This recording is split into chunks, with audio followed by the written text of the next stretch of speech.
Bonjour à tous, je vous prie de vous lever pour commencer cette conférence. Nous le faisons avec une prière à la très sainte Vierge Marie. Au nom du Père et du Fils et du Saint-Esprit. Amen. Je vous salue Marie, pleine de grâce, le Seigneur est avec vous. Vous êtes bénie entre toutes les femmes, et Jésus, le fruit de vos entrailles, est béni. Sainte Marie, Mère de Dieu, priez pour nous pauvres pécheurs, maintenant et à l'heure de notre mort. Amen. Notre-Dame du Mont Carmel, priez pour nous. Au nom du Père et du Fils et du Saint-Esprit. Amen. Veuillez vous asseoir s'il vous plaît.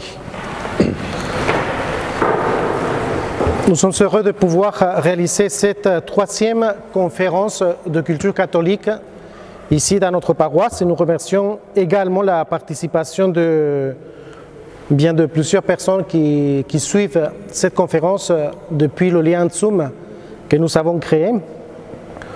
Aujourd'hui, nous avons la joie d'accueillir le Père Sergio Pérez. Lui, il est actuellement curé de la paroisse cathédrale de Saintes au diocèse de La Rochelle. Alors le Père Sergio, qui fait partie de notre communauté, il est prêtre depuis 30 ans. Il est médecin aussi et lui, il a été missionnaire en Argentine 8 ans, ensuite en Italie 8 ans aussi. Ensuite, il a été à la cathédrale de Tunis, où se trouvent aussi nos confrères que vous connaissez ici, et puis à la paroisse cathédrale de Saintes depuis 1 an et demi. Presque. Ou presque. Et le Père, il a fait ses études en théologie en Italie. Donc aujourd'hui, il va nous parler sur le transhumanisme. Donc nous les remercions de sa présence. Bien, un grand merci. Tout d'abord à mes confrères qui m'ont accueilli ici au Luc, aussi à toutes les personnes qui sont présentes ici pour participer à cette conférence et à toutes les personnes qui par Zoom puissent nous suivre pendant cette séance. Je pense que vous savez une feuille, j'ai préparé un peu un résumé de la conférence de façon que vous soyez tranquille, sans le souci de prendre note, vous savez tous ici, mais quand même vous aurez une feuille avec un stylo pour des éventuelles questions que vous pourrez poser pendant le déroulement de notre conférence. Et puis, je tiens à dire, cet exposé, ça sera divisé en 3 parties, précédé par une introduction où nous allons essayer de définir qu'est-ce que le transhumanisme comme phénomène. Puis 3 parties, la première partie, où j'ai mis le titre de la science-fiction à la réalité. Puis la deuxième partie, c'est quelle attitude avoir face à ce phénomène. Et la troisième partie, quelle est la compatibilité entre le transhumanisme et le christianisme. Nous, en tant que catholiques, quelle est notre position? Pour terminer avec une petite conclusion. Vous savez que pendant longtemps, la civilisation occidentale a considéré l'homme qui était une création de Dieu. Donc, depuis longtemps, l'homme était une créature de Dieu. Au XIXe siècle, tout change lorsque Darwin bouleverse cette idée en expliquant que l'homme est un produit de l'évolution naturelle. Avant cela, on disait que l'homme était soumis à une instance surnaturelle, toute puissante et irrationnelle. À la suite de la théorie de l'évolution, l'homme s'inscrit dans un processus rationnel, lui donnant une certaine puissance et lui permettant d'émerger au sein de l'évolution grâce à sa propre force. Mais aujourd'hui, avec l'apparition du transhumanisme, un nouveau paradigme est en train de naître. Le transhumanisme est l'enjeu de ce siècle. Et ces questions, qu'elles nous inquiètent ou nous fascinent, ne manquent ni d'intérêt ni de pertinence. Voici quelques questions que ce phénomène pose. Par exemple, serons-nous contraints de faire fabriquer nos enfants dans des utérus artificiels? Nos maisons seront-elles envahies des robots? L'intelligence artificielle va-t-elle nous dépasser? Pourrons-nous un jour télécharger notre esprit sur un ordinateur? Toutefois, ces questions n'interrogent pas ce phénomène dans ses fondements et nous détournent de la question fondamentale qui marque le point de rupture entre la pensée transhumaniste et l'anthropologie chrétienne. Et la question est la suivante: qu'est-ce qu'est l'homme? C'est-à-dire, pour avoir une évaluation, pour prononcer ou dire ou avoir un critère éthique, il faut avoir une anthropologie adéquate. Nous devons avoir une claire idée de qu'est-ce qu'est l'homme. Eh bien, on va essayer dans cette introduction de définir le transhumanisme. Le transhumanisme aurait pu être le nom glorieux d'un mystère chrétien. Il aurait pu désigner rien de moins qu'une théologie des fins dernières. C'est justement de l'homme nouveau dont parle saint Paul. Mais le mot transhumanisme, transhumanar, a été forgé au XIVe siècle par Dante Alighieri. Ça se trouve dans la Divine Comédie au premier chant du paradis, verset 70, où il suggère avec admiration sa propre transformation, celle qu'Adam, le premier homme créé par Dieu, découvre à peine introduit au paradis. Vous savez, Dante Alighieri était un poète, un philosophe, aussi un homme politique, qui a compris que nous sommes appelés à être transhumanisés, ce qui donnait espérance à tout un peuple. Dante Alighieri était un chrétien, donc il avait une conception, comme saint Paul, différente à ce qu'aujourd'hui les transhumanistes ont par rapport à ces mots. Aujourd'hui, nous avons oublié le Moyen-Âge, ces poètes et ces philosophes, et pour des raisons obscures, nous refusons d'y revenir. C'est pourquoi le mot transhumanisme inquiète. On craint un terrible mépris de la vie humaine, alors que le mot n'est réapparu dans la langue anglaise que parce que le même désir était encore là. Quoique sans Dieu, sans au-delà, c'est-à-dire sans enfer, sans paradis, avec la terre pour seul horizon. Donc c'est la première racine, donc, 14e siècle, Dante Alighieri. Ce n'est pas la première fois qu'on écoute ces mots. Puis il faut sauter, avancer 5 siècles. En 1957, Julian Huxley, un biologiste reconnu, crée le néologisme anglais transhumanisme et s'en explique, je cite: l'espèce humaine peut se transcender s'il le souhaite. Nous avons besoin d'un nom pour cette nouvelle croyance. Peut-être transhumanisme conviendra-t-il. Je crois au transhumanisme.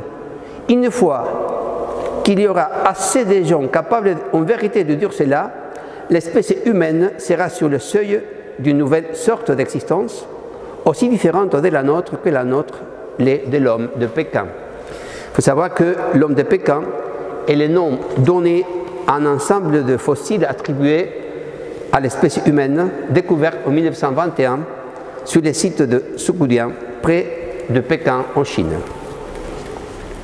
Julian Huxley fut le premier directeur de la UNESCO et il croyait au pouvoir de la culture et au grand récit de l'émancipation des Lumières avec le darwinisme en plus.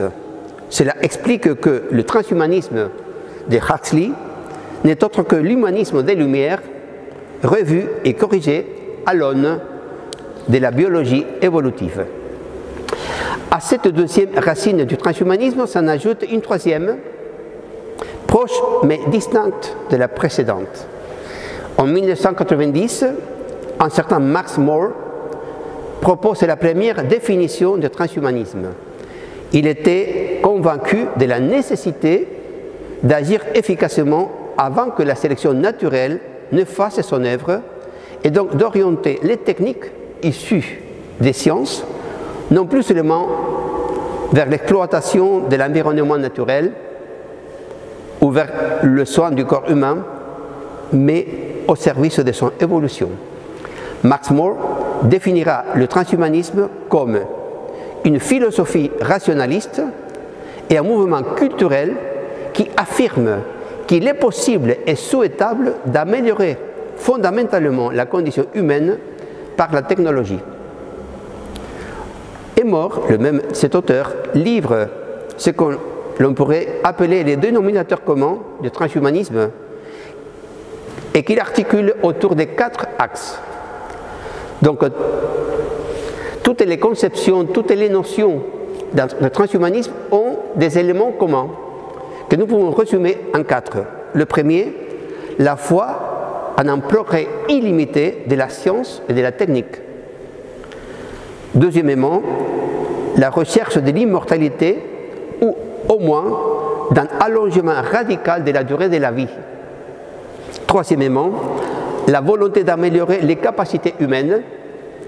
Et enfin, la modification radicale, voire l'abandon du corps biologique. On dénonce souvent le transhumanisme comme une menace pour les plus fragiles, ainsi que pour la liberté humaine. Soucieux des valeurs humanistes, on y voit le risque d'une rupture d'égalité entre les hommes. Mais il y a d'autres questions de fond à se poser. La première, l'homme est-il fait pour être dépassé? Peut-être pas. Deuxièmement, si au contraire cela s'avérait être le cas, l'homme doit être transformé par la culture, par la technologie ou par la grâce de Dieu. Et enfin, si une éventuelle transhumanisation devait se faire à la fois par la culture et par la technique et par la grâce, la question serait alors de savoir dans quelle mesure une telle transformation devrait s'opérer. C'est-à-dire, existerait-il une limite à une telle transformation? Et quelle serait-elle? Quelle est la limite? Ces questions supposent qu'on s'intéresse à la philosophie, qui plus que jamais se voit obligée de dire ce qu'est l'homme. Il faut préciser d'ailleurs que l'on confond souvent le transhumanisme avec le déploiement des nouvelles technologies, comme par exemple les nanotechnologies, les biotechnologies, les sciences de l'information et les sciences du cerveau. Le risque est bien réel, on parle de risque existentiel, mais il faut dire et redire que le transhumanisme n'est lié à aucune technologie en particulier et que les technologies peuvent augmenter leur pouvoir contre la nature, contre l'homme, même sans le transhumanisme. Car ces projets, les projets de développer les sciences pour augmenter la puissance humaine, l'on retrouve à l'origine de la modernité, c'est-à-dire au XVIIe siècle. Il serait naïf de croire que le développement de la science serait sans danger, mais il est également naïf de croire que la dangerosité des applications scientifiques vient du transhumanisme. Les transhumanistes se présentent toujours, au contraire, comme ceux qui cherchent d'anticiper les dangers, à en avertir l'opinion publique et à apporter des solutions à l'aide des nouvelles technologies, respectueuses autant que possible de la liberté, de l'égalité et d'une certaine fraternité. Car, à leurs yeux, le danger n'est pas lié à l'activité humaine, Le danger vient principalement de ce qu'à terme, si nous n'agissons pas, il y aura une extension de l'espèce humaine, comme cela a déjà été le cas pour un grand nombre d'espèces biologiques. Donc il nous faudrait agir sans attendre. C'est ça le souci, ça comment les transhumanistes se présentent, comme de sciences qui ont le souci de s'anticiper au risque de l'humanité. Alors, pour terminer cette introduction, comment nous pouvons définir ce phénomène appelé transhumanisme? Comme le préfixe trans l'indique, transhumanisme est le passage volontaire et accéléré d'une humanité à une autre, c'est-à-dire de notre humanité actuelle, encore naturelle, à une humanité corrigée, dite améliorée ou augmentée, physiquement, biologiquement, génétiquement et mentalement, par l'intermédiaire des nouvelles technologies. Et tout cela en dehors de toutes règles ou contraintes d'ordre moral ou religieux. En fait, il s'agit d'une idéologie, c'est-à-dire d'un système prédéfini d'idées à partir desquelles la réalité est analysée. Donc, il s'agit d'une idéologie qui prend ses sources dans le scientisme athée, la philosophie des Lumières et la biologie anglo-saxonne, tous ensemble faussant le sens de la perfectibilité humaine, puisque selon leur conception, Dieu n'a pas fait Adam, le premier homme, parfait, mais perfectible. Ce n'est pas que Dieu a créé l'homme parfait, et à cause du péché originel, à cause de la chute, il a été dégradé par après être racheté par Jésus-Christ. L'homme a été créé imparfait, il est destiné à se perfectionner au long du temps. Bon, et jusqu'à ce moment-là, jusqu'ici l'introduction. La première partie, de la science-fiction à la réalité. En exprimant l'idée que l'humain peut être augmenté par la technoscience, le transhumanisme tente de situer sa réflexion dans le prolongement de la science moderne dont l'origine remonte à la fin du XVIe, début du XVIIe siècle. Et pour bien comprendre comment le projet transhumaniste peut revendiquer une telle place sous l'autorité de la science moderne, nous devons rappeler brièvement les grandes étapes qui ont marqué l'histoire des sciences en Occident. À ce sujet, il faut d'abord remarquer que la science n'est pas seulement une accumulation des connaissances établies avec certitude.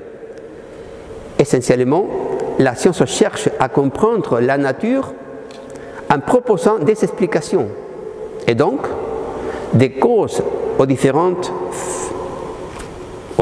phénomènes constatés.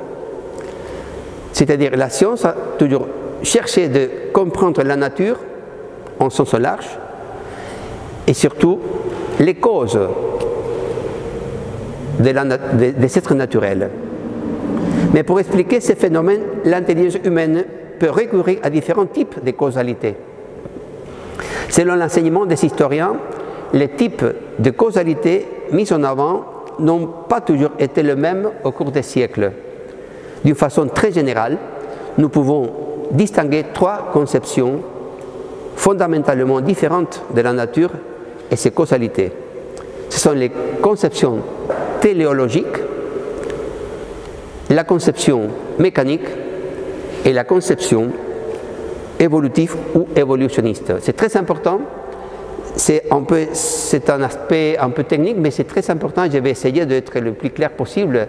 Mais pour comprendre dans la racine le phénomène du transhumanisme, il faut l'encadrer dans le contexte de l'évolution de la science. Donc, parce qu'il y a eu, comme je viens de dire tout à l'heure, une conception téléologique, je vais vous dire en quoi ça consiste tout de suite, la conception mécanique et la conception évolutionniste. La conception téléologique, pas théologique, téléologique, ça vient du grec, la téléologie, c'est l'étude de la finalité, c'est-à-dire le but, la fin, la finalité de chaque être naturel. Par exemple, la montre, quelle est la finalité? M'aider à mesurer le temps, le rythme de la journée.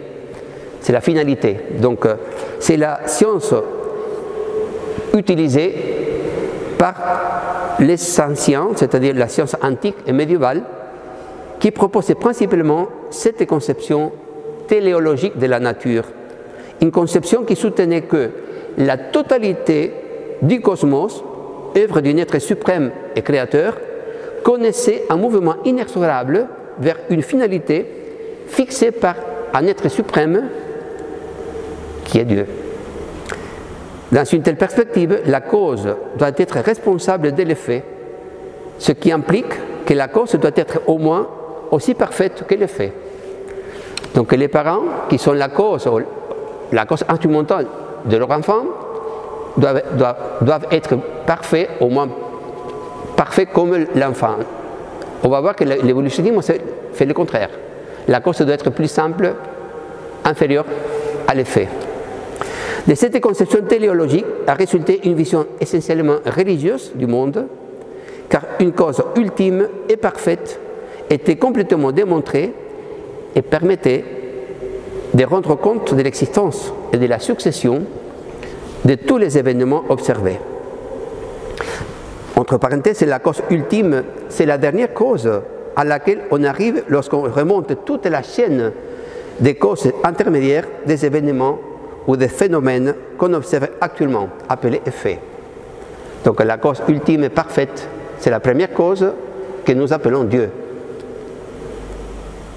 Selon cette conception, en effet, les inclinations observées dans les êtres de la nature renvoyaient en dernière instance à une cause finale ou ultime. Faire de la science revient alors à découvrir cet ordre de fins naturelles et dans cette perspective, connaître, c'est contempler. Donc, dans l'Antiquité et au Moyen-Âge, la fonction, le rôle de la science, c'était découvrir les merveilles de la nature et remonter aux causes, jusqu'à la cause ultime ou parfaite qui est Dieu. Et dans le cas des êtres humains, découvrir les fins inscrites dans la nature humaine permettait aux hommes de trouver un sens objectif à leur existence.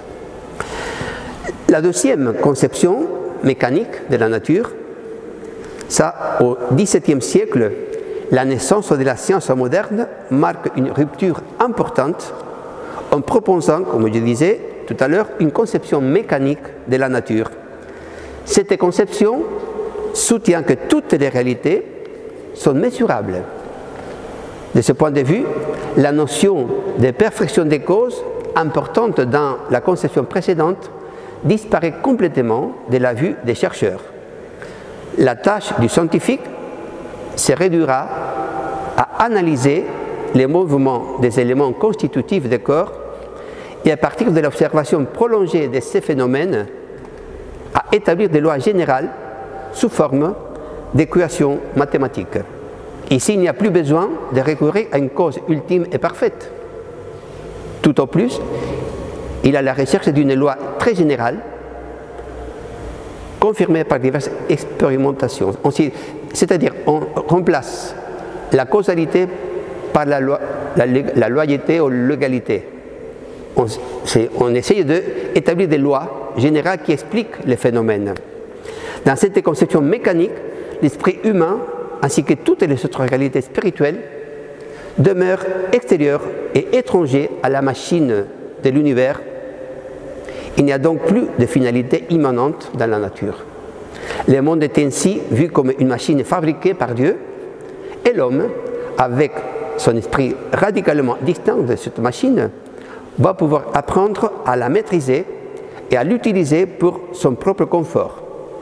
Ainsi, la nature devient pour l'homme un champ d'expérimentation. Cette nouvelle conception de la science poursuit alors deux buts unis sur la notion de progrès. En premier A, la recherche de nouvelles connaissances. B, l'amélioration des conditions de vie de l'être humain. Ainsi, pour cette nouvelle conception de la science, théorie et pratique doivent former ensemble une seule et même chose et doivent rester méthodologiquement unis. Dans cette nouvelle optique, expliquer la nature revient, grâce à la connaissance des lois, à savoir utiliser et la contrôler.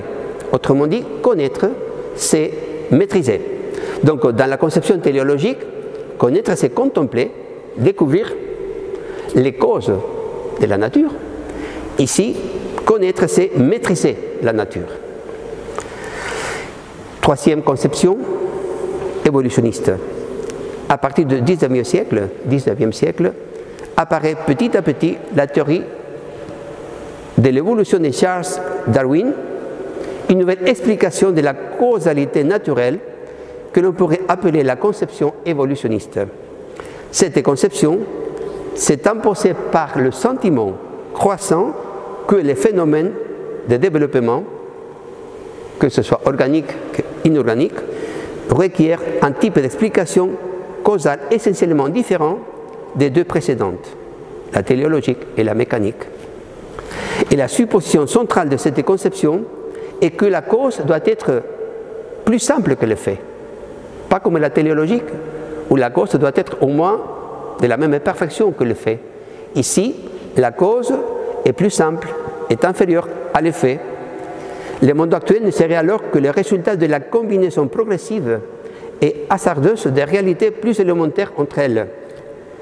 C'est ainsi que la complexité des causes élémentaires remplace la perfection de la cause ultime. Et dans cette conception évolutionniste, de même que dans la conception précédente, il n'y a plus de fin inscrite dans la nature et donc aucune téléologie immanente ou transcendante. Les choses complexes, comme les animaux ou les hommes, sont construites par une lente évolution de la matière qui combine et cumule les effets de la multiplicité des causes élémentaires. Dans cette perspective, la considération des causes efficientes a complètement éliminé toute référence à des causes finales ou à des buts déterminés. Il n'y a donc plus besoin d'une intelligence transcendante qui dirigerait la construction des êtres naturels. Dans cette vision évolutionniste de la causalité, selon laquelle les êtres naturels émergent dans le temps à la suite d'une évolution constructive et progressive, la science humaine consiste à reproduire les jeux des opérations des causes les plus simples pour découvrir le schéma permettant de confectionner telle chose naturelle ou telle autre chose. Par conséquent, ici, connaître, c'est fabriquer. Donc, conception téléologique, connaître, c'est découvrir, contempler. La conception mécanique, connaître, c'est maîtriser la nature. La conception évolutionniste, connaître, c'est fabriquer. Dans cette troisième conception de la causalité, c'est l'homme, ce qui donne sens à toutes les choses. Eh bien, c'est dans le prolongement de cette conception évolutionniste de la causalité que se place aujourd'hui le transhumanisme. N'ayant pas de finalité inscrite dans sa nature ou essence, l'homme n'est qu'une étape dans un processus infini d'évolution. Dans une telle notion de causalité, l'homme peut, grâce à ses propres créations techniques, participer à son propre changement et donc à sa propre fabrication. Augmenter l'homme, comme disent les transhumanistes, revient à augmenter sa liberté en lui octroyant plus de puissance. Cependant, le rêve du transhumanisme ne pourra pas éviter d'affronter le cœur du problème, à savoir le fait que les formes qui émergent dans la nature ne soient pas indifférentes les unes par rapport aux autres. Et le jeu des causes efficientes élémentaires n'explique pas le succès de telle forme par rapport à telle autre. Voilà donc le transhumanisme situé, encadré dans le processus, dans l'évolution de la science dans l'Antiquité, Moyen-Âge, la modernité jusqu'à aujourd'hui. Alors, le deuxième point, c'est la nature en question. Parce que si les transhumanistes répètent à l'envie de vouloir dépasser la nature, ils sont moins loquaces lorsqu'il s'agit d'en donner une définition. Et pourtant, ce n'est pas d'abord la technologie, mais bien la nature qui constitue l'enjeu central du transhumanisme. À la philosophie donc d'expliciter ce terme pour que nous puissions envisager un juste rapport de l'homme à sa nature comme à celle qui l'entoure. De prime abord, le transhumanisme paraît en contradiction avec l'esprit scientifique.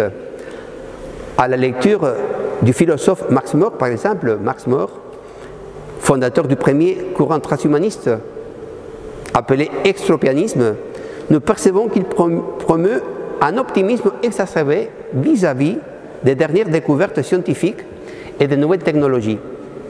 Il préconise ainsi un état d'esprit tout à fait opposé à celui recommandé par Claude Bernard, qui a formé des générations de savants. Car le principe même de la démarche scientifique, c'est le doute. L'homme des sciences est celui qui sait se montrer sceptique, y compris vis-à-vis de ses propres conclusions. Or, pour mieux comprendre la naissance du transhumanisme, il ne faut pas oublier la crise de l'humanisme. C'est très important ça. Pendant le XIXe siècle, l'homme moderne devait se libérer par la culture et par la science de ces déterminismes naturels et sociaux, source d'inégalité et d'injustice. Mais deux guerres mondiales au XXe siècle ont ruiné bien des espoirs. On a réalisé que la science pouvait conduire à la barbarie, qu'elle n'était plus la garantie du progrès. Et ensuite, et ce fut peut-être l'élément déterminant, il y a eu l'avènement de l'informatique. Quelle en fut la conséquence sociétale? Qu'on ne pourrait plus croire à l'humanisme des Lumières. C'est ce que le philosophe Jean-François Lyotard appelle la fin des grands récits. En effet, l'humanisme était une sorte de discours non scientifique dont le rôle était de justifier le développement des savoirs au sein de la société. La disparition de la philosophie dans son rôle de régulateur des sciences, c'est ce que Lyotard appelle la postmodernité, c'est-à-dire le moment où la philosophie et les sciences positives se séparent. Il y a une sorte de divorce. La philosophie laisse d'être la science qui délimite, qui précise l'objet de chaque science positive. Et quel lien de la crise de l'humanisme avec l'informatique? Toujours Lyotard a rapidement compris que les textes philosophiques, souvent des lectures difficiles, n'étaient pas adaptés à ce type de support, les supports informatiques. C'est pour cela qu'il favorisera d'autres types de lectures, des lectures riches en informations et faciles à décoder plutôt que des textes de formation. À partir de ce moment-là, ce qu'on cherche en science n'est plus la vérité, mais l'efficacité et la performance. Avec le transhumanisme, au contraire, la philosophie cherche à retrouver la fonction qui était la sienne avec l'humanisme. Mais ici, s'agit-il d'un humanisme transformé, qui considère l'homme comme un moment de l'histoire évolutive dont il doit devenir le maître et par un bon usage de nouvelles technologies, se donner une vie heureuse. C'est-à-dire ne plus souffrir, ne plus mourir, être plus fort et tenter de repousser les limites de la nature. Autrement dit, le transhumanisme veut nous affranchir du corps tel que nous l'avons reçu de nos parents, afin que notre descendance reçoive un autre corps plus performant. Il veut remplacer les corps biologiques, partie après partie, par des artefacts issus de nouvelles technologies, lesquelles sont aussi très prometteuses en matière de soins. Voilà la nouveauté du transhumanisme, celle de disposer des moyens démesurés d'une puissance dont on ne peut imaginer toutes les conséquences. L'impossible d'autrefois est donc en train de devenir possible aujourd'hui.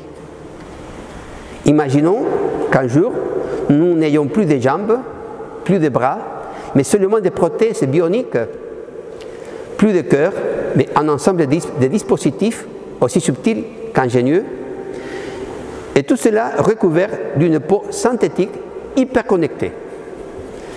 Supposons même que cela nous permette de vivre plus longtemps, libérés de nos addictions, de nos mauvais souvenirs, et avec de surcroît une excellente mémoire, une vigilance et une créativité augmentée. Cela ira mieux, certes, mais s'agira-t-il encore de nous? S'agira-t-il encore de l'être humain? Ne manquera-t-il pas la vie humaine? Observons d'abord que lorsque on parle de nature en philosophie, il ne s'agit pas d'un terme univoque, c'est-à-dire nature, c'est un terme qui ne s'applique pas à une seule réalité. Bien au contraire, il peut être employé pour désigner beaucoup de choses très différentes entre elles, mais qui toutefois entretiennent toujours un certain lien avec le phénomène de la génération et de la naissance. En effet, nature vient du latin, du verbe naître, nascor, nasceris, nasci, natusum. Natusum, ça veut dire je suis né. Nature, nature. C'est-à-dire la relation du mot nature avec la génération et la naissance. Cela dit, sur la base de l'expérience humaine, nous pouvons observer 4 choses en ce qui concerne la nature. Tout d'abord, que la nature relève ce qui est transmis au cours de la génération d'un individu. C'est pourquoi, étymologiquement, comme je viens de dire, il existe un lien entre la nature et la naissance ou génération, c'est-à-dire la production d'un nouvel individu, dans la mesure où cette production ne dépend ni de l'homme, ni du hasard. Deuxièmement, la nature est ce qui est en partie responsable de le comportement. Par exemple, il est dans la nature de l'homme de se reproduire et de mourir, comme c'est le cas de tout corps vivant, ou de rire. Le rire, c'est quelque chose de la nature de l'homme. Troisièmement, force est de constater qu'il y a dans la nature quelque chose de bon. Nos technologies les plus sophistiquées ne sont que des imitations de ce qui se passe dans la nature. Et en plus, la nature fait toujours mieux que nous. L'exemple le plus éloquent est le cerveau, que nous connaissons encore à peine. On pense que c'est les 10% de la structure et la fonction du cerveau que nous connaissons. Il y a aussi l'exemple de la santé. Si la maladie est un mal contre lequel nous luttons, alors la santé est alors un bien. Mais la santé n'est pas l'œuvre de la médecine, mais de la nature. Les médecins aident la nature à se récupérer, à se restaurer. Le médecin soigne, mais ne guérit pas. Le médecin est dans sa vocation quand il aide et non remplace la nature. Et enfin, l'Église nous invite à aller encore plus loin. Dans son encyclique Laudato Si', dans les numéros 233-234, le pape François nous invite à redécouvrir la nature comme étant une certaine présence de Dieu, selon le mode d'une similitude inscrite au fond des choses. Une similitude par laquelle les choses sont appelées à réaliser un bien qu'il faut apprendre à identifier. Donc dans la nature, il faut découvrir la présence et l'action de Dieu à notre faveur. Il s'agit d'une invitation du pape à creuser sérieusement la question de la nature. Voilà, je passe maintenant à la deuxième partie qui nous intéresse plus directement. Il fallait, dans la première partie, situer, comme je disais tout à l'heure, le transhumanisme dans le contexte de la science. Pourquoi elle revendique son rôle de science? Parce que c'est la continuation de cette conception évolutionniste qui a la prétention de dépasser la nature humaine pour pas pour améliorer la nature, pour créer une nouvelle espèce humaine, surhumaine, comme on verra tout à l'heure.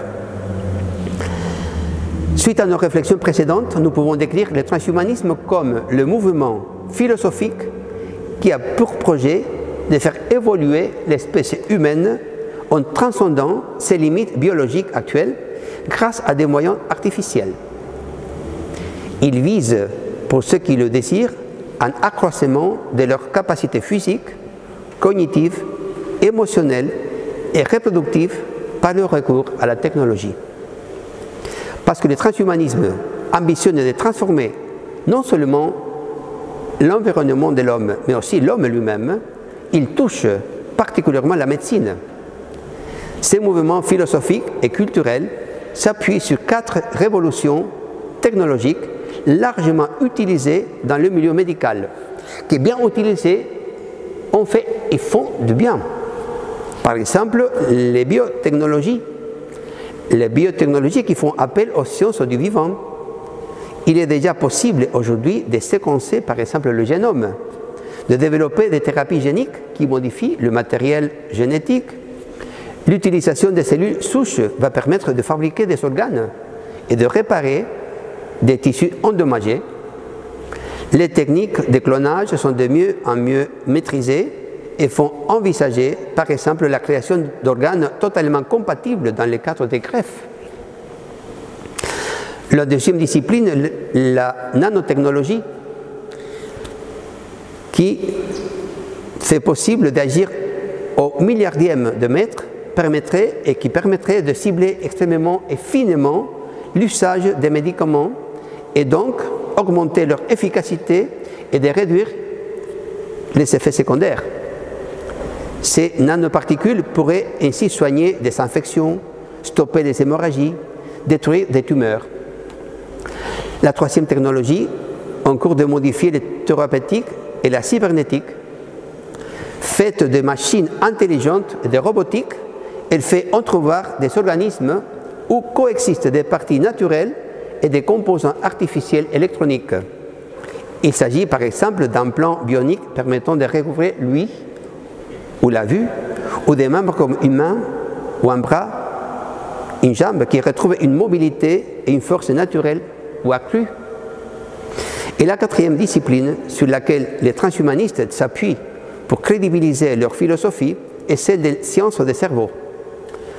La neuropharmacologie et l'imagerie cérébrale ont révolutionné les connaissances de cet organe, pas comme les autres. Donc, biotechnologie, nanotechnologie, cybernétique, sciences des cerveaux sont des révolutions technologiques que les transhumanistes utilisent dans le milieu médical. Donc, on n'est pas contre. Mais la philosophie transhumaniste, souhaitant l'usage de ces technologies pour s'affranchir des limites naturelles, amène à reconsidérer ce que soigner et prendre soin veut dire. De façon schématique, 3 états de l'humain peuvent être distingués. Et c'est très important, cette distinction. L'homme réparé, l'homme augmenté et l'homme transformé. L'homme réparé est le sujet de la médecine thérapeutique classique dont la finalité depuis des millénaires est de soigner et de réparer les corps accidentés ou malades. L'homme augmenté n'entre plus en tant que tel dans le champ du soin, de la guérison, de la médecine curative. Il s'agit justement de l'augmentation de son potentiel physique, émotionnel et cognitif, d'où l'ambition de combattre le vieillissement et d'augmenter la longévité humaine. À ce jour, rien ne prouve que ce soit possible pour l'homme. Ce sont des projets, ce sont des souhaits. Et enfin, l'homme transformé, lui, change de nature. Il s'agit d'un être hybride, un homme et machine, plus artificiel que biologique. Il rêve une nouvelle espèce post-humaine, largement robotisée, totalement connectée et cybernétiquement immortelle. Voilà, ce rapide survol sur les révolutions technologiques nous conduit à 4 commentaires, 4 critères aux conclusions. Le premier critère ou le premier commentaire, ne cédons pas à l'intox de la médecine transhumaniste. Cette expression, si fréquemment employée, est en total contresens. D'abord, la médecine et l'usage des techniques chirurgicales, pharmacologiques et relationnelles existent depuis l'aube de l'humanité et n'ont pas attendu quelques transhumanistes pour soulager les humains. Ensuite, la finalité du transhumanisme est justement de se passer de la médecine thérapeutique et donc des soins par éradication de ce qu'il y a de fragile et de vulnérable en l'homme. Le deuxième commentaire, ne nous trompons pas d'enjeu. Rares sont les scientifiques qui jugent raisonnables les prévisions transhumanistes, en particulier ce qui concerne l'hybridation du cerveau, les téléchargements de l'esprit ou l'immortalité. Donc il faut être vigilant à voir en l'homme ce qui dépasse l'homme. En général, il s'agit des illusions. Le troisième commentaire, le transhumanisme est fondamentalement eugéniste. Ces promoteurs expliquent eux-mêmes qu'il s'agit d'un bon eugénisme moral, car il est démocratique et égalitariste. Leur slogan « From Chance to Choice », c'est-à-dire du hasard de l'hérédité au choix individuel par les techniques de sélection génétique. L'histoire a largement montré à quoi ouvraient les portes les justifications du eugénisme. Le quatrième et dernier commentaire, discernons les critères de notre humanité profonde. Si nous devons accepter une prothèse, nous devons nous poser des questions. Favorisera-t-elle notre unité personnelle ou sera une accumulation des capacités instrumentales? Contribuera-t-elle à accomplir une fonction naturelle ou à l'absolutiser? Aidera-t-elle à être en relation avec les autres ou à s'enfermer dans une autosuffisance? Creusera-t-elle ma vie intérieure ou me fera-t-elle vivre superficiellement? Donc, unité, vulnérabilité, interdépendance, gratuité, intériorité, sans être des réponses toutes faites, ces caractéristiques de notre humanité profonde constituent de solides repères de discernement.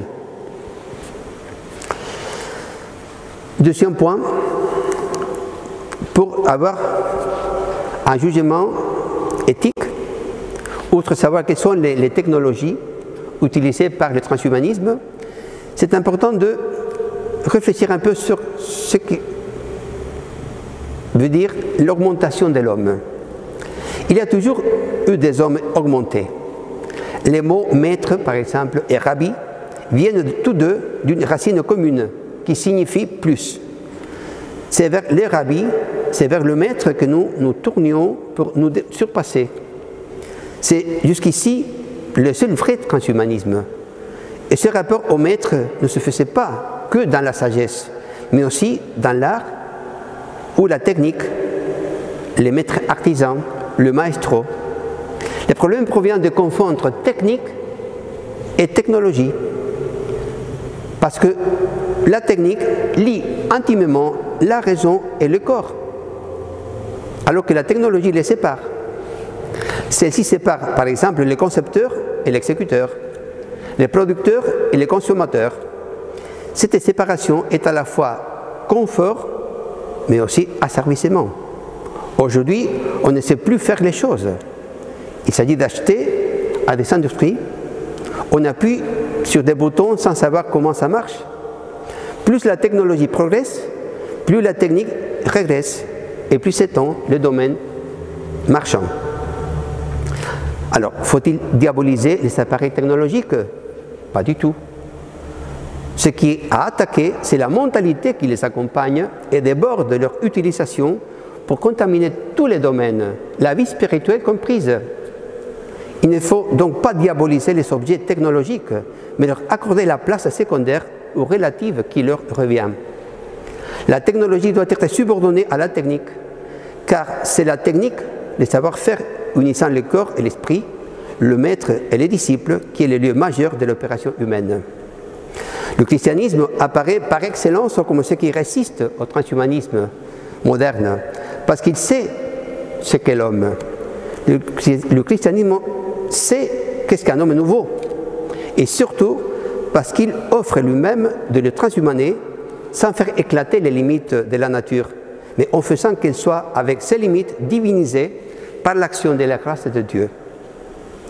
Le professeur britannique Kevin Warwick, c'est un Américain très connu, utilise l'expression des chimpanzés du futur lorsqu'il parle des hommes qui demain refuseront la fusion avec la machine, alors qu'ils consentent à être le cobaye de ce même futur. Si les transhumanistes rêvent d'être augmentés, c'est peut-être parce qu'ils se considèrent diminués ou parce qu'ils ont perdu leurs pouvoirs les plus profonds, qui sont les spirituels. Le troisième point, toujours dans la deuxième partie, ça concerne la relation, le contact, le lien entre le transhumanisme et les attaques à la vie et à la famille, pour être dans le même longueur d'onde avec les conférences que nous avons eues déjà, les attaques contre la famille, contre la vie. Même le transhumanisme a sa place dans ces attaques contre la vie. L'euthanasie, comme on verra, ça sera la dernière conférence, mais aussi avec l'eugénisme, c'est-à-dire les attaques à la vie naissante. On associe spontanément le transhumanisme à une armée de robots et un déploiement de technologies ultra sophistiquées. Ce n'est pourtant pas ce qu'y pense par exemple Jean-Marie Lemené, président de la Fondation Jérôme Lejeune. Dans son livre « Les premières victimes du transhumanisme », il lève le voile sur l'eugénisme des personnes porteuses de trisomie 21. Parlant du transhumanisme, au cours d'un entretien recueilli par la journaliste Adélaïde Pouchol, Jean-Marie Lemené disait, et je cite, « Le transhumanisme, c'est la prétention à augmenter l'homme dans 3 directions. Il vivra plus longtemps, la mort de la mort, il sera plus intelligent, l'intelligence artificielle, et sa reproduction sera dirigée, l'industrie procréatique. » On nous parle le plus souvent de l'armée des robots et de la prolongation de la vie, mais d'abord, ce n'est pas pour demain. Et ensuite, ce n'est pas du transhumanisme. Le seul développement technoscientifique qui s'apparente au transhumanisme est celui de la procréation médicale ou médicalement assistée, en expansion depuis 40 ans, sans que personne ne s'inquiète. Pourquoi est-ce du transhumanisme? Parce qu'il y a la volonté d'augmenter l'être humain en changeant sa nature. Il y a la question de savoir pourquoi il estime que les personnes porteuses de trisomie 21 seraient les premières victimes du transhumanisme. Le président de la Fondation Jérôme Lejeune explique encore: qui dit homme augmenté dit homme diminué. Or, il est plus facile de commencer par supprimer des hommes qualifiés de diminués que de créer des hommes augmentés. Depuis 40 ans, il est établi que les enfants touchés par la trisomie 21 peuvent être supprimés avant la naissance. Le résultat est quasiment atteint puisque 96% d'entre eux font l'objet d'un avortement ciblé qui peut être pratiqué jusqu'à la naissance. Et Lemené sera encore plus catégorique quant à la possibilité d'imaginer une forme de transhumanisme qui ne passe jamais par l'élimination des plus faibles, mais qui vise uniquement la guérison des maladies et la modification de l'organisme humain pour améliorer ses performances. Il dit: le transhumanisme n'a rien à voir avec la médecine. En paraphrasant Lénine, pour qui le communisme était les soviets plus l'électricité, disons que le transhumanisme est l'eugénisme plus l'informatique. La tentation de l'eugénisme est vieille comme le monde. Le transhumanisme est un désespoir surmonté par les promesses du scientisme du profit, une utopie matérialiste, libérale et individualiste qui élimine des sous-hommes et entretient l'illusion de fabriquer des surhommes. Et enfin, la dernière citation que je trouve très intéressante, c'est un article que... Bon, les livres qu'il a écrit, c'est les premières victimes du transhumanisme, édition Pierre-Guillaume Desroux. Et il explique la différence essentielle entre transhumanisme et médecine. Réguler la vie et la mort par l'avortement et l'euthanasie, parce que l'être humain n'est que de la matière, ce n'est pas, et ce ne sera jamais de la médecine. Fabriquer l'homme dans un tube à essai, comme on le fait depuis 40 ans, dans les silences des autorités morales, le trier, le jeter, le cloner, l'implanter bientôt dans une poche en plastique, ce n'est pas de la médecine et ce ne sera jamais de la médecine. La différence entre la médecine et le transhumanisme, c'est que la première considère l'homme comme un sujet sacré et que le deuxième le prend comme objet d'expérience. Il y aura toujours des commerçants pour vendre le fantasme de l'augmentation des performances, mais ce n'est pas à la médecine de s'y prêter, ni à la collectivité de les payer. Dernier point de la deuxième partie, la troisième c'est plus bref. Le transhumanisme qui se propose de créer, grâce aux nouvelles technologies, un homme surpuissant, pose non seulement la question de ses liens avec l'évolutionnisme darwiniste, mais aussi avec l'eugénisme. Ce terme est équivoque, comme celui de l'euthanasie, qui va de pair, et il demande d'être explicité afin de savoir de quoi l'on parle. L'euthanasie signifie la douce mort, qu'au fond, nous voulons tous. En revanche, nous ne voulons pas forcément que l'on nous tue sans nous demander notre avis, sous prétexte d'abréger des agonies trop longues et trop coûteuses, ou passer par le suicide assisté afin de devenir les maîtres de notre mort et ainsi démontrer notre liberté. D'où les discussions à propos de l'euthanasie. Tout le monde souhaite a priori que tout se passe bien, mais les divergences commencent lorsqu'on se demande si cela suppose de permettre de donner ou de se donner la mort. L'eugénisme voulant dire la douce naissance, que comme l'euthanasie nous la souhaitons tous, en revanche, il existe aussi des discussions concernant la conception de l'enfant, la naissance naturelle ou pas, l'accouchement naturel ou pas, et le statut de l'enfant après la naissance, notamment le statut de l'enfant handicapé. Concernant la conception de l'enfant, du fait de la légalisation du mariage homosexuel, la société permet aux personnes du même sexe de faire des enfants, pas simplement de les adopter. En fait, la douce naissance correspond aujourd'hui à une douce conception, une conception transgenre, pour l'instant réservée aux femmes avec la PMA, procréation médicalement assistée.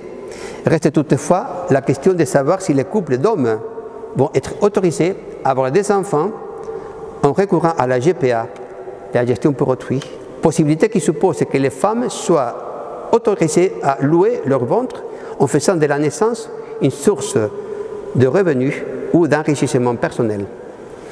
S'agissant de la naissance, la question se posera bientôt de savoir si les enfants vont continuer à naître de l'intérieur de l'humanité à travers les ventres de la femme, ou si la conception et la gestation de l'enfant seront confiées à un utérus artificiel afin de libérer les femmes des embarras de la grossesse et de dissocier totalement sexualité et procréation en permettant la création et une libération totale de la sexualité. Troisièmement, l'utérus artificiel bouleverse aussi notre conception de l'accouchement physique, puisque aujourd'hui, plus personne ne pense qu'une femme doive accoucher dans la douleur afin d'expier les péchés originels, comme nous dit la Bible à la Genèse. C'est la conséquence des péchés originels. Et puis, il est de toute façon possible aujourd'hui pour les femmes soit d'accoucher sous anesthésie péridurale, afin de ne pas ressentir les douleurs de l'accouchement, soit de refuser la péridurale afin de vivre les sensations de l'accouchement. Et enfin, la question, l'enfant dans tout cela, spécialement les handicapés. Pour l'heure, la société aide les parents qui décident de garder leur enfant handicapé et mettent à leur disposition des soins et des établissements spécialisés. Si toutefois les parents veulent avorter, ils peuvent le faire. En résumé, quand on parle d'eugénisme, comme pour l'euthanasie, tout le monde souhaite a priori que tout se passe bien.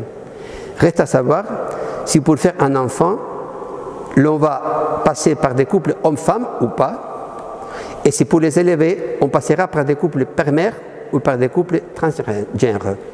Si l'on va avoir recours à un utérus artificiel pour la conception et la gestation de l'enfant, si l'on va rendre obligatoire l'avortement des fœtus présentant un handicap, puis tous les coûts générés par la vie et l'éducation de l'enfant handicapé, et jusqu'où sera permise la manipulation des embryons afin de lutter contre tout handicap. Je termine le troisième point pour conclure, le transhumanisme et le christianisme. Tout est en place pour une nouvelle affaire Galilée, avec la même mise en cause de l'Église face au progrès qu'offrent à l'humanité les avances scientifiques et technologiques qui vont permettre de l'augmenter. Ce vocabulaire est important parce que c'est celui qui a toujours été employé contre le prétendu obscurantisme catholique. Le scientifique, bon, pour avoir un critère pour juger sur les convéniences ou inconvéniences du transhumanisme, je prends là une définition très importante, descriptive, d'un scientifique, Jean-Paul Bacchia, qui a donné une définition descriptive qui nous aidera à conclure notre exposé.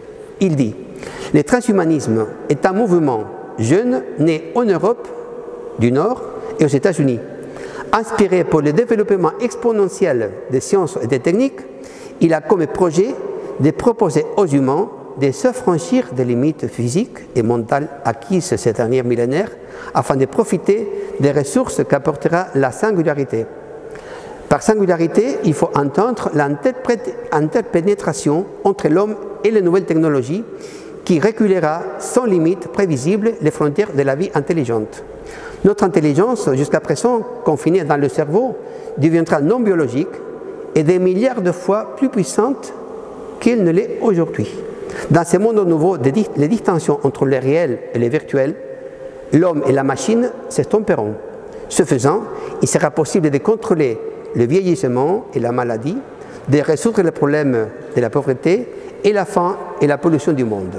Donc, trois choses ressortent de cette définition de transhumanisme. Son projet, s'affranchir de tout ce qui a limité l'humanité jusqu'alors, le moyen de réaliser ce projet, une interpénétration entre l'homme et la machine, qualifiée d'hybridation, et enfin, les conséquences de ces projets.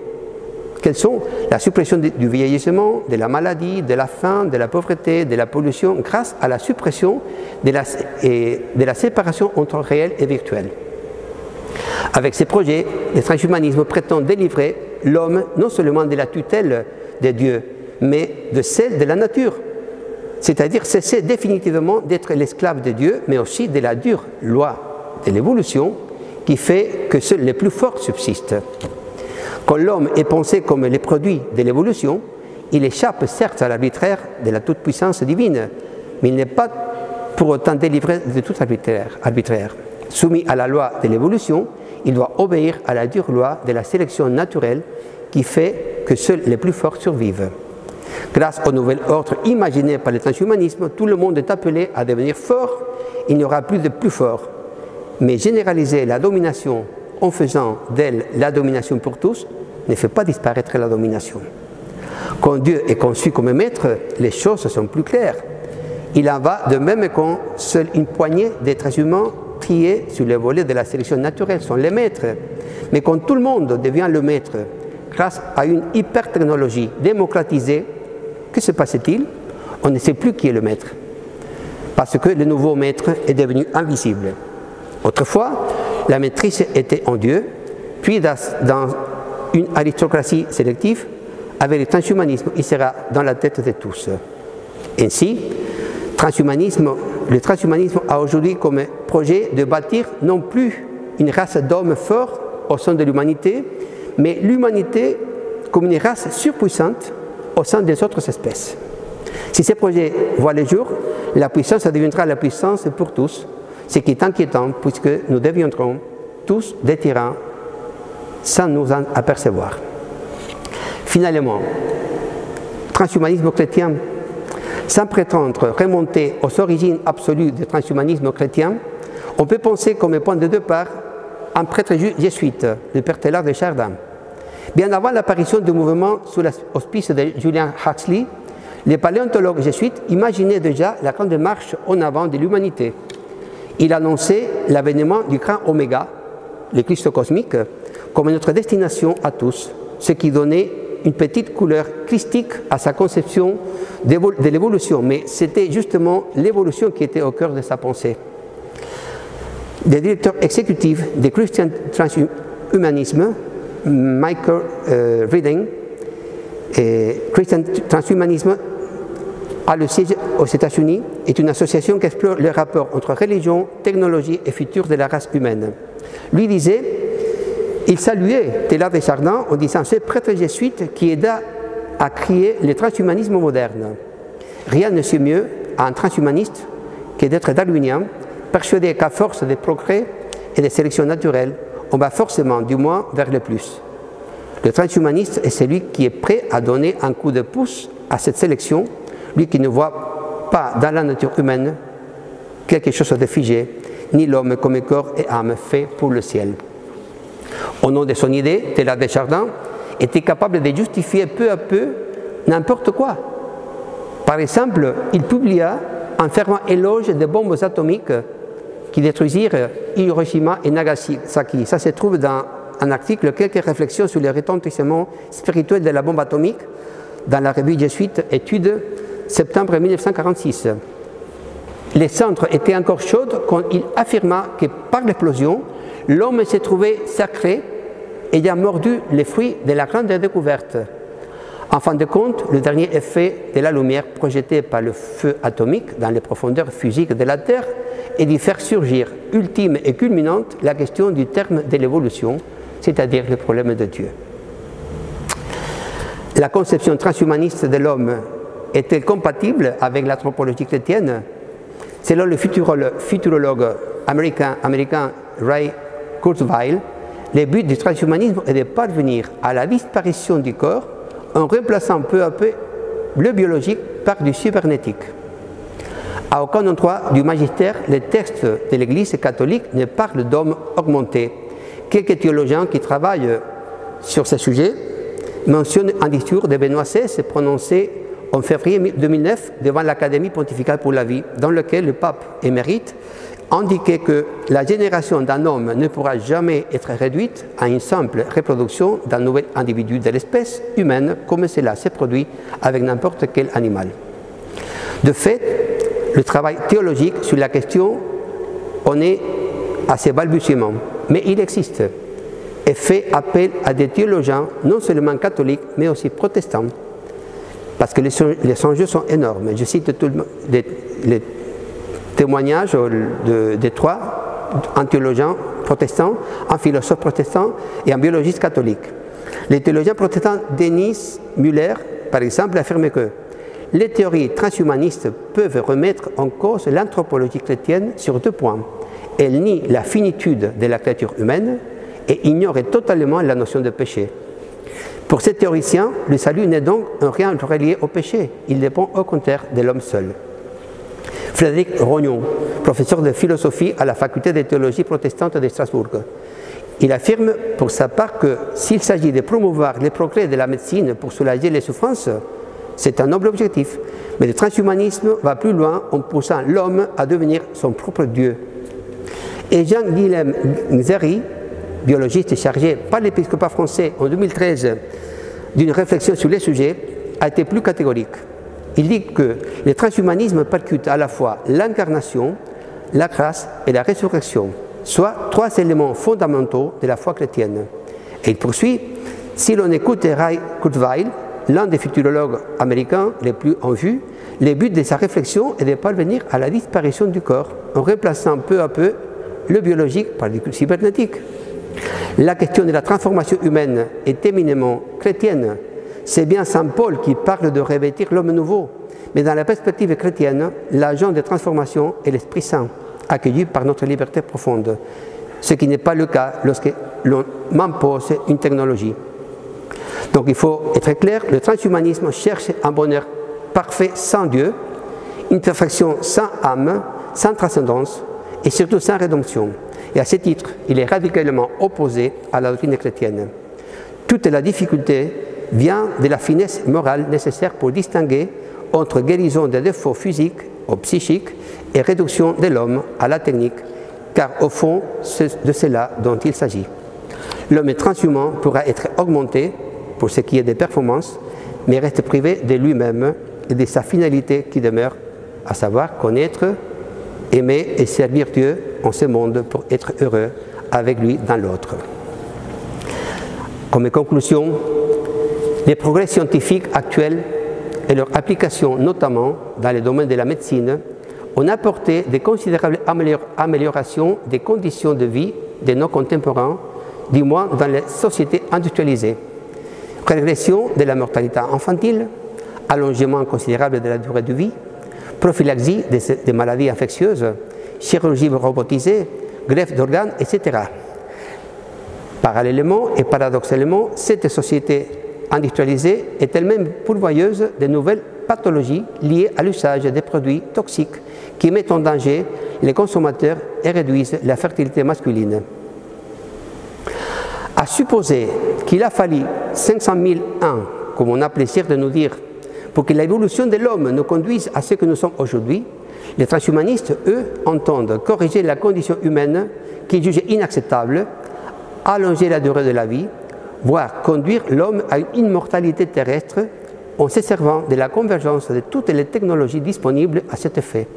Nanotechnologie, biotechnologie, informatique, sciences cognitives et de nos capacités à éditer le génome humain et à le modifier dans le cadre d'une médecine eugéniste. Vouloir modifier l'homme en agissant de manière volontaire et invasive sur ses capacités biologiques, psychologiques et mentales, en atteignant même son patrimoine génétique et le vouloir à terme immortel sur Terre ou sur une autre planète sans relation avec son créateur et les réduisant à une relation technicienne avec ses programmateurs biotechniques, est non seulement une offense à la nature humaine, qui est d'ailleurs remise en question, mais un blasphème à l'égard du créateur. L'homme dit augmenté serait en fait un homme diminué, c'est-à-dire réduit à une entité biologique transformée ou à un hybride cyborg, organisme cybernétique. Il ne serait plus à l'image de Dieu, mais l'image défigurée, coupée de son projet au modèle originel, ne pouvant plus aspirer à la dynamique de la ressemblance divine. Si le chrétien peut être transhumanisé, c'est par le Dieu fait qui s'est fait homme, Jésus-Christ, non pas par l'homme qui se fait Dieu. La seule augmentation qui peut nous dépasser, nous l'attendons de Jésus, qui est venu nous offrir sa vie impérissable et nous proposer le chemin qui nous conduit à Dieu. Merci.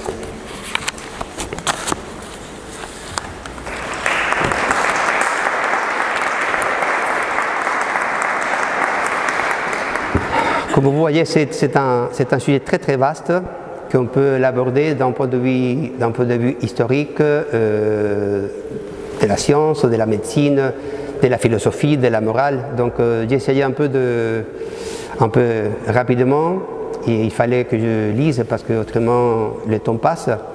Mais c'est surtout pour susciter l'envie d'approfondir ce sujet. Il y a un ouvrage, Transhumanisme, la grande illusion.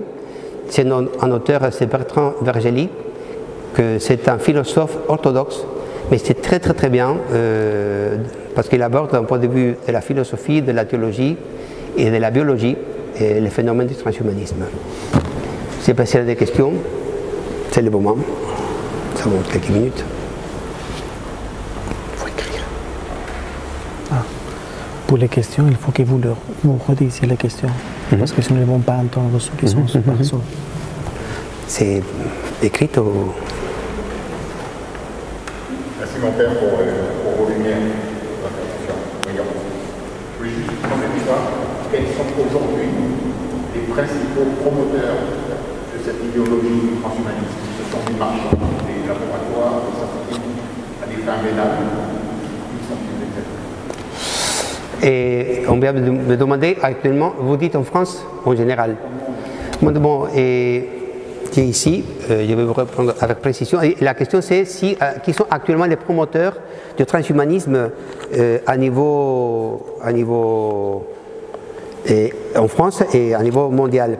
Il y a ce qui s'appelle l'Association française de transhumanisme au Technoprogramme, qui, je crois, s'appelle, j'ai ici le monsieur, le président qui... Attendez, excusez-moi. Marc Roux, cofondateur, président de l'Association française transhumaniste.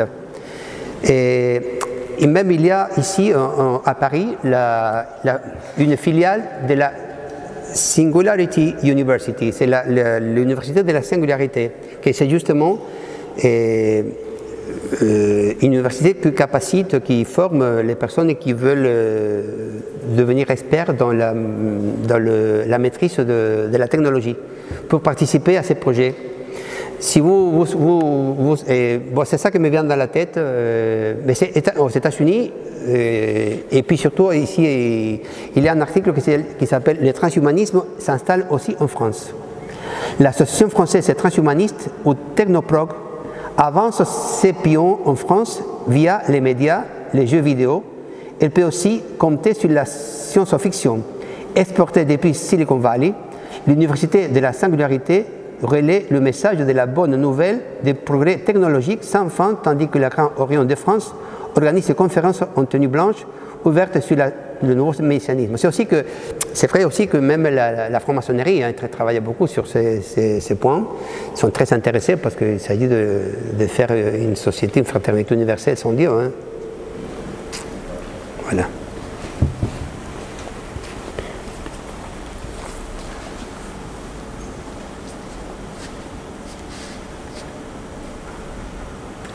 Pourquoi dire que les premières victimes du transhumanisme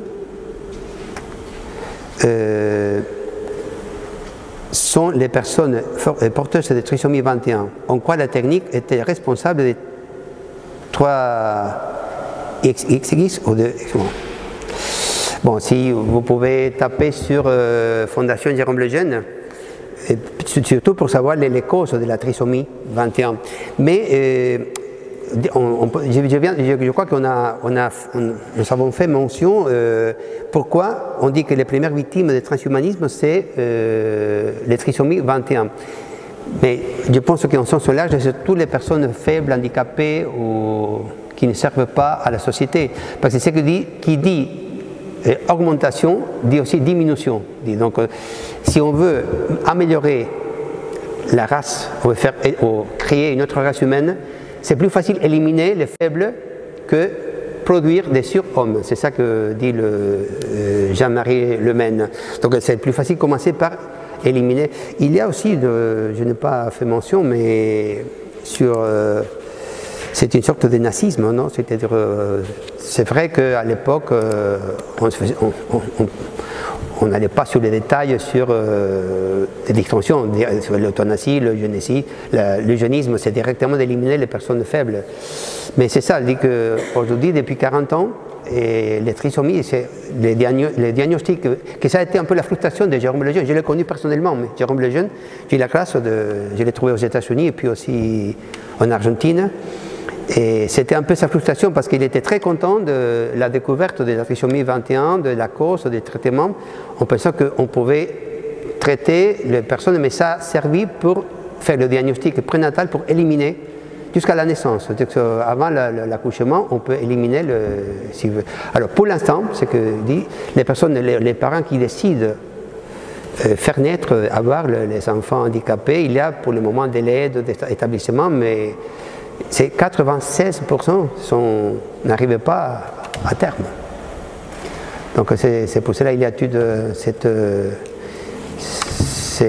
cette mentalité qu'il faut combattre. C'est pour cela, je répète, ce n'est pas la technologie, ce n'est pas les appareils qu'il faut diaboliser, mais c'est la mentalité. Parce que ce sont des moyens. Les moyens dépendent de la fin pour laquelle on l'utilise. Si on fait pour le bien, ce sont bien, sinon...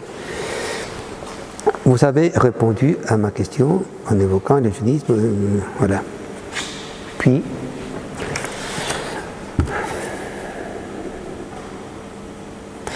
entre la technologie et le transhumanisme, qui dépend de l'autre.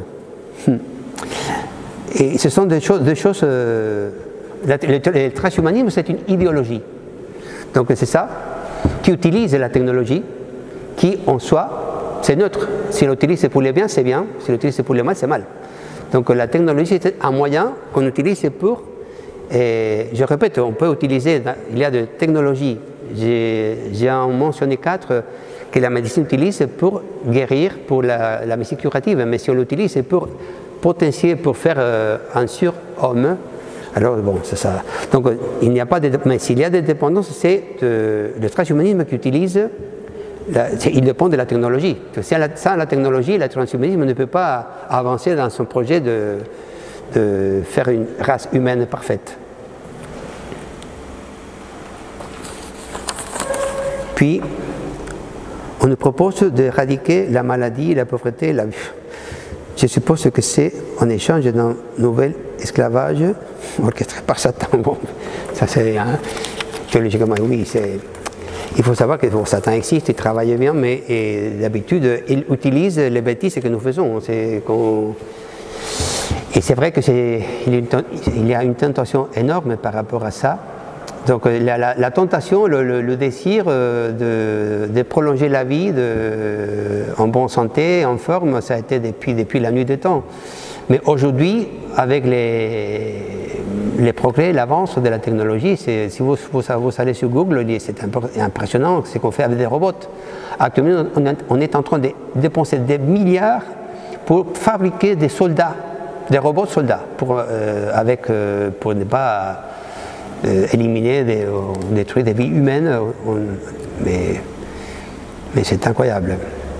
Et donc aussi, je pense que derrière, il y a l'influence du malin, mais c'est à nous de combattre, je répète, la mentalité de savoir que le transhumanisme, les vrais transhumanismes, c'est le transhumanisme chrétien, c'est l'homme nouveau. C'est pas la grâce de Dieu, nous sommes destinés à... parce que on peut dire que historiquement, l'homme naturel n'a pas existé. Donc l'homme a été créé en état de surnature, avec tous les dons préternaturels, d'immortalité, immunité, intégrité, etc. À cause du péché, l'homme a été dégradé, et par la grâce de Christ, nous avons été surélevés. Donc on peut parler d'anthropologie, j'étais prof aussi d'anthropologie philosophique, mais c'est toujours à niveau d'abstraction, ce n'est pas historique. Et donc, nous sommes destinés à être, je répète, transhumanisme, ça veut dire le passage d'un état de l'humanité à une autre humanité parfaite, divinisée par la grâce de Dieu. C'est ça le transhumanisme chrétien que nous devons soutenir. Et toute la technologie, c'est bien si nous l'utilisons pour améliorer, pour assister, pas pour remplacer la nature. C'est ça le critère, un critère très important pour dire si ça c'est acceptable ou pas. Est-ce que ça assiste la nature, aide la nature à augmenter sa potentialité, à que la nature guérisse un malade, ou c'est pour la remplacer? C'est comme par exemple la procréation assistée. La science peut être utilisée pour aider la nature. Par exemple, s'il y a une obstruction au niveau des tubes de Fallope dans la femme, on peut par exemple prendre l'ovule d'un côté, le mettre de l'autre côté, et laisser après que la régulation et la conception se produisent naturellement. Autre chose, c'est que je prends l'ovule, je prends les spermatozoïdes, je fais des fécondations en série, et puis c'est que se développe plus, on fait la sélection, on élimine tous les autres, on fait des micro-avortements en série, et puis on l'implante dans l'utérus. C'est la manipulation, c'est la substitution de la nature. Tandis que si la science, la technologie assiste la nature, c'est bien, c'est le bienvenu. Puis, je ne sais pas s'il y avait d'autres. À qui profiterait le transhumanisme dans son ensemble? Car naturellement, nous n'avons pas la même capacité d'intelligence et pas la même force physique. Et ça profiterait à une élite, parce que c'est pas tout le monde que... C'est un article intéressant, j'ai pris quelque chose sur la démocratisation de de la force. Non, c'est un principe. C'est une illusion, c'est un projet que peut-être on pourra avoir des robots très proches à un être humain qui peut-être même peut parler, soutenir une conversation, mais comme l'intelligence artificielle, on dit est-ce que l'intelligence artificielle peut nous dépasser? Mais que la première chose, qu'est-ce que l'intelligence? Il faut définir qu'est-ce que l'intelligence et comment on peut la mesurer. Parce qu'il y a des coefficients, mais c'est toujours relatif, c'est pas quelque chose d'absolu. C'est le fait qu'un ordinateur puisse avoir une conversation, ça ne veut pas dire qu'il y a une intelligence, en parlant strictement. Il y a des processus semblables à ce que le cerveau produit, mais c'est pas bon. Il y a, comme je le répète, il y a beaucoup de choses que le transhumanisme, je pense que le bénéficiaire sont les industries qui travaillent au niveau de production de technologies, et puis et surtout les grandes entreprises, Google, Amazon, et Apple, etc. Selon vous, peut-on être transsexuel et chrétien catholique à la fois? Pour une femme qui va accoucher, utiliser la péridurale, est-ce un moyen de contourner la parole de Dieu? Non. Non, ça par exemple, bon, le premier on peut être chrétien, oui, transsexuel, et après il faut voir éventuellement les transsexuels, comment a été ce processus. Ici, pour faire un jugement moral, il faut voir cas par cas. On peut pas, parce qu'il y a des cas, mais ça dépend s'il a été, quand il a fait l'opération, s'il était conscient ou pas, avec quelle intention il l'a fait. Je vais vous mettre un exemple. Par exemple, avant, était interdit de faire les obsèques pour les personnes suicidées. Ou bien la crémation. Mais après, parce que par exemple la crémation, on brûlait les corps pour réaction contre la doctrine chrétienne. Après, quand il y a des raisons, acceptables, on peut faire, il y a un rite pour les... Non. Ici, le transsexuel, on est encore dans le processus parce que c'est un phénomène encore nouveau. Ça fait 20 ans par exemple, mais il y a des documents sur ça, sur la façon, pas sur le transsexuel et l'homosexualité. Donc on respecte toujours la personne, elle a droit à notre respect, à notre soutien, mais pas parce que la transsexualité comme l'homosexualité, c'est pas quelque chose de naturel. On ne peut pas bénir ça, mais la personne reste toujours sujet de respect, des droits, etc. Mais on utilise beaucoup ça idéologiquement pour attaquer l'Église, vous le savez très bien, je pense. Et puis la péridurale, non, on peut l'utiliser, oui, bien sûr. Il y a des personnes qui se portent mal la douleur. Et alors, en certains cas, et je connais des personnes qui l'ont demandé, des personnes qui ont demandé de ne pas avoir la péridurale pour avoir un sens de pénitence, pour, comme je disais, c'est le prix des péchés originels, ou bien pour l'offrir comme mortification, pour une grâce, ou des personnes qui l'utilisent. Je connais des personnes très catholiques, à mon avis, il n'y a pas contre, il n'y a pas un élément contre. Oui. Pour moi, le transhumanisme est une pure folie. Parce que ils ont une pure folie. Et puis folie, oui. Parce qu'il peut être utilisé pour augmenter l'homme, mais à des fins guerrières, un peuple contre l'autre. Donc c'est pas très très bien. Mais également pour diminuer l'homme, vous en parliez, mais également on peut imaginer des dirigeants qui créeraient des peuples, sous-peuples, qui seraient là comme des fourmis uniquement, sans penser, uniquement pour agir selon ce qui leur plaît. Donc des esclaves en fait. Oui. Et donc c'est une folie. Et je dis, mais il n'y a pas grand monde, on n'entend pas grand monde en dehors des chrétiens, catholiques et protestants, s'élever contre le transhumanisme. Que disent les musulmans, les hindouistes, les bouddhistes, je suppose qu'ils doivent avoir une philosophie à peu près identique à la nôtre. Ouais. Bon, écoutez, moi je ne connais pas. Et...